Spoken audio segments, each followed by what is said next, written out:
السلام عليكم البنات، كي دايرين؟ بخير؟ لاباس عليكم؟ مرحبا بكم في قناتي وصفات واطباق شعبيه.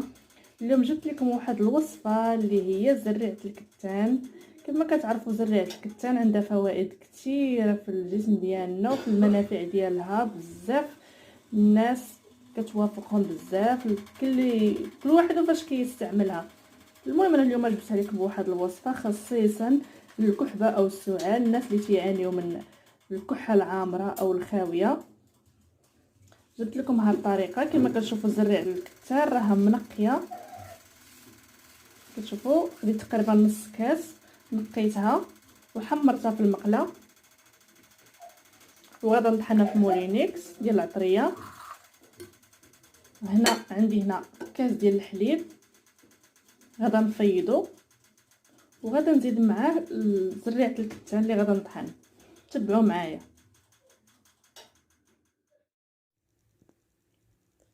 كما كتشوفوا البنات، انا زريعه الكتان وضعتها في الكاس تاع العطريه اللي غادا نطحنها فيه. غادا نطحنها ونرجع معكم.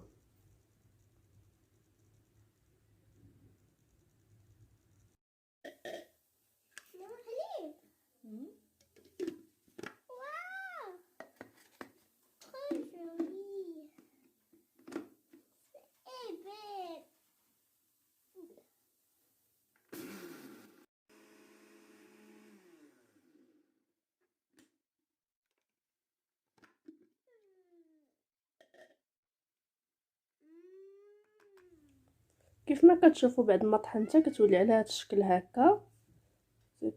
كنيلها مزيان باش ما توحلش لينا في القراجات ديالنا، باش دغيا تسهل علينا دغيا نشربوها.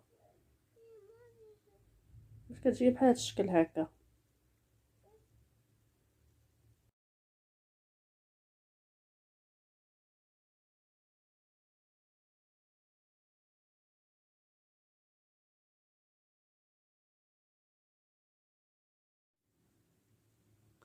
كما كتشوفوا البنات، خديت واحد الكاس وضعت فيه 2 معالق ونص تقريبا ديال زريعه الكتان اللي طحنتها، وغادا نزيد عليها الحليب فايض خليته حتى طلعت فيه الغليه، وغادا نخوي عليه وهو سخون، وغادا نخليه حتى يبرد، وغادا نحرك مزيان بالمعلقه حتى تلقى ديك الفوائد كلها ديال زريعه الكتان في الحليب، ونخليه حتى يبرد واحد شويه عاد يمكن لينا نشربوه ونعطيو للوليدات الصغار ديالنا حتى هما اللي كيعانيو من الكحبه او سميتو ما كنقدروش نعطيوهم دوات الفرماسيين اللي بعض المرات كيكون مجهد، كيبغوش ثاني نكثروا عليهم الدوايات بزاف. هاد الوصفه هذه اللي جبت لكم اليوم راها زوينه بزاف، كنتمنى تجربوها. يقدر يشربها اي واحد، فيها فوائد بزاف كثيره. وغادي نحط لكم واحد بعض الصور على الفوائد تاع زريعه الكتان او بذور الكتان، بحال الوليدات اللي ما كيبغيوش يشربوا لكم هكا بحال هكا زريعه الكتان مع الحليب، تقدروا تزيدوا لهم واحد المعلقه صغيره ديال العسل، واخا يكون طبيعي ماشي مشكل، واخا ما يكونش حر تقدروا واخا تاع السكر.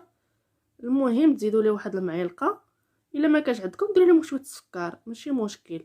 المهم غير باش تحيد لهم ديك البنه تاع الجهد تاع زريعه الكتان، حيت كاين الوليدات اللي ما كيبغيوش يشربوها، بحال مثلا درت لهم شويه العسل او شويه السكر كيقدروا يزعموا يشربوها.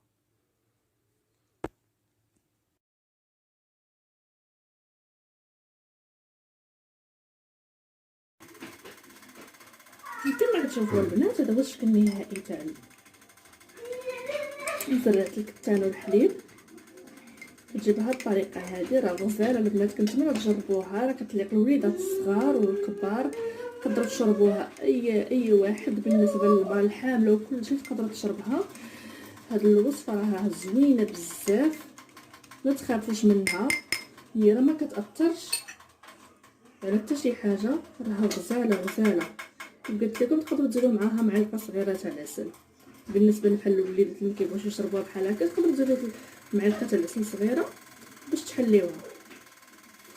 وشكرا البنات على الدعم ديالكم. ما تنساوش حبيباتي تبارطاجيو الفيديو مع الاصدقاء ديالكم باش تزيد تكبر القناه. وشكرا على المشاهده لكم كاملين. نتلاقاو ان شاء الله فيديو اخر ووصفه جديده ان شاء الله.